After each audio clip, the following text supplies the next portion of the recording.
Wala na'y natala nga patients under investigation sa Northern Mindanao samtang agig pagkontra sa coronavirus disease 2019 kun COVID-19. Nagmuntar na sabog thermal scanner ang Police Regional Office 13 sa Butuan City. Anyang report ni R. Gil Relator.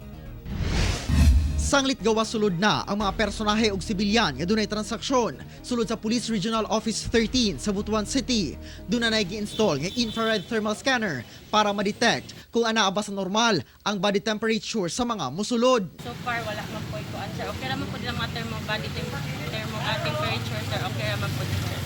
Hinoon sa karon, wala pa na monitor nga gidudahang mga taong dunay flu-like symptoms. Gipanigurusab nila nga andam ang kapulisan sa pagpangita sa mga taong dunay contact sa mga nagpositibo sa COVID-19. Sa Zamboanga City, gikumpirma sa City Health Office nga cleared na ang 24 ka mga persons under monitoring sa COVID-19 sa maong syudad.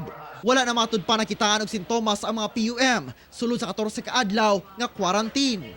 Samtang padayon pa ang pagpangita sa duha ka mga taong bag-ulang naabot sa syudad alang sa monitoring. They have completed LDILA 14 days home quarantine.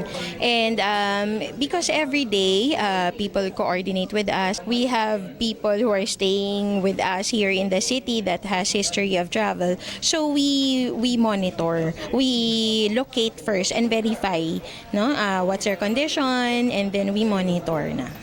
Sa pinakaulahing report gikan sa DOH, wala na PUI sa Northern Mindanao. Usa na lang sa Davao Region, duha sa Caraga, usa sa Soc-Sargent Region, samtang 0 sab sa BARMM. Ako si R. Gil Relator para sa One Mindanao.